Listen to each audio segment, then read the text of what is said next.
मैं प्रार्थना करता हूँ लेकिन मेरी प्रार्थना क्यों नहीं सुनी जाती? मैं दुआ में कुछ मांगता हूँ तो मुझे क्यों नहीं मिलता? ये सवाल मुझसे पूछा जाता है। मैं इस सवाल का जवाब देने के लिए ये वीडियो बना रहा हूँ। तो चलिए हम बाइबल से जानेंगे इस प्रश्न का क्या उत्तर है। तो सबसे पहले इस सवाल का उत्तर जानने के लिए हम नीति वचन चैप्टर नंबर 28 वर्स नंबर 9 यानी Proverbs chapter number 28 verse number 9 पढ़ेंगे। इसमें लिखा है, जो अपना कान व्यवस्था सुनने से फेर लेता है उसकी प्रार्थना घृणित ठहरती है। इसका क्या मतलब बना? यहाँ हम क्या समझ सकते हैं? यहाँ पर हमें ये जानने मिलता है, हर वो व्यक्ति जो व्यवस्था से अपने कान को फेर लेगा उसकी प्रार्थना घृणित ठहरेगी, यानी परमेश्वर उसकी प्रार्थना को नहीं सुनेंगे। इनफैक्ट उसकी प्रार्थना परमेश्वर के आगे नफरत के योग्य होगी। तो चलिए हम बाइबल से और एक वचन पढ़ते हैं। हम पढ़ेंगे Zakaria chapter number 7 versus 12 and 13। वरन उन्होंने अपने हृदय को इसलिए वज्र सा बना लिया कि वे उस व्यवस्था और उस वचनों को न मान सके जिन्हें सेनाओं के यहोवा ने अपने आत्मा के द्वारा अगले भविष्यवक्ताओं से कहला भेजा था। इस कारण सेनाओं के यहोवा की ओर से उन पर बड़ा क्रोध भड़का, और सेनाओं के यहोवा का यह वचन हुआ कि जैसे मेरे पुकारने पर उन्होंने नहीं सुना, वैसे ही उसके पुकारने पर मैं भी न सुनूंगा। पवित्र शास्त्र के इस वचन के द्वारा हमें ये सीखने मिलता है कि यहोवा खुदा का क्रोध ऐसे लोगों पर भड़कता है जो यहोवा खुदा के व्यवस्था और वचनों का आदर नहीं करते, उसे सुनते नहीं है और उसका पालन नहीं करते। तो बाइबल से हमें ये एक कारण मिलता है कि अगर हम व्यवस्था का पालन न करें तो हमारी प्रार्थना भी नहीं सुनी जाएगी। हमारे सुखी जीवन के लिए ये आवश्यक है कि हमने परमेश्वर से कनेक्टेड रहना चाहिए। परमेश्वर की व्यवस्था के ज़रिए वो हमें एडवाइस करते हैं कि हमने क्या करना चाहिए और हमने किन चीज़ों से दूर रहना चाहिए। अगर हम इन बातों का ध्यान रखेंगे तो हर बुराई से बचे रहेंगे, और जब हम दुआ करेंगे तो हमें उसका जवाब भी मिलेगा। तो हमने कौन सी आज्ञाओं का पालन करना है, ये जानने के लिए हम the book of Matthew chapter number 22 versus 37 to 40 पढ़ेंगे। उसने उससे कहा, तो परमेश्वर अपने प्रभु से अपने सारे मन और अपने सारे प्राण और अपनी सारी बुद्धि के साथ प्रेम रख।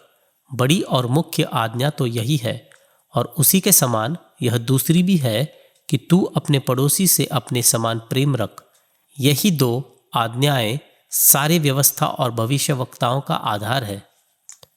अगर आप इन 2 आज्ञाओं का पालन करोगे तो खुदा बाप और यीशु मसीह आपसे प्रेम रखेंगे और आपके साथ संगति करेंगे।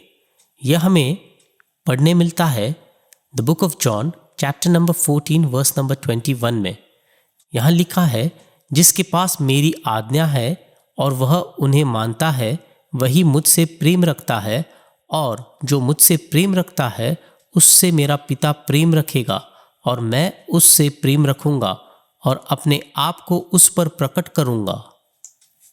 आमीन। Hallelujah. What a glorious and wonderful God we have, and what a lovely promise our Lord Jesus Christ has given us. अगर हमारे साथ खुदा बाप और यीशु मसीह संगति करेंगे और हमसे प्रेम रखेंगे, फिर आप दुआ करो तो वो सुनेंगे। आप दुआ में कुछ मांगो तो वो आपको मिल जाएगा। मांगो तो तुम्हें मिलेगा, लेकिन जब भी मांगो विश्वास रखो, विश्वास से मांगो, भरोसा रखो, यकीन रखो कि जिसके पास तुम मांग रहे हो वह हमारी दुआओं को पूरा करने के योग्य है। वह हमारी विनती और समझ से कहीं अधिक काम कर सकता है, और विश्वास बिना उसे प्रसन्न करना अनहोना है, क्योंकि परमेश्वर के पास आने वाले को विश्वास करना चाहिए कि वह है और अपने खोजने वालों को प्रतिफल देता है। पर विश्वास से मांगो और कुछ संदेह न करो, क्योंकि संदेह करने वाला समुद्र की लहर के समान है जो हवा से बहती और उछलती है। ऐसा मनुष्य यह न समझे कि उसे प्रभु से कुछ मिलेगा। I say to you, our God is able to do exceedingly abundantly above all we ask or think. You are praying to a God who is the creator of heavens and earth. ऐसे खुदा के पास आप तुम जा रहे हो, ऐसे खुदा के पास तुम मांग रहे हो जो आपको सब कुछ दे सकता है, क्योंकि सब कुछ बनाने वाला वो है। हर चीज़ जो दुनिया में है, हर चीज़ जो तुम देखते हो, एक्सपीरियंस करते हो, हर चीज़ वो उसने बनाई है। वो राजाओं का राजा और खुदाओं का खुदा है। उनसे बड़ा ना कुछ था, ना है, ना रहेगा। He is alpha and the omega, the first and the last. और विश्वास करो कि जो भी तुम प्रार्थना में मांगोगे वो तुम्हें मिल गया। और Matthew chapter number 21 verse number 22 में ये हमें कहा गया है कि और जो कुछ तुम प्रार्थना में विश्वास से मांगोगे वह सब तुमको मिलेगा। ये प्रॉमिस है। तो हमें, अगर हम प्रार्थना करते हैं अपने साफ मन से, विश्वास से, तो हमें वो मिल जाएगा, क्योंकि हमारा खुदा देने वाला खुदा है। आमीन। मेरे भाइयों, मेरे बहनों, मैं बाइबल से एक वर्स पढ़ने जा रहा हूँ और मैं आपसे निवेदन करता हूँ आप इस वर्स को स्मरण कर लीजिए और इसे आपकी ज़िंदगी जीने का नियम बना लीजिए। मैं पढ़ने जा रहा हूँ Psalms chapter number 37 verses 4 and 5। Delight yourself in the Lord and he will give you the desires of your heart. Commit your way to the Lord. Trust in him and he will act. Hindi में बोलूँ तो यहोवा को अपने सुख का मूल जान और वह तेरे मनोरथों को पूरा करेगा।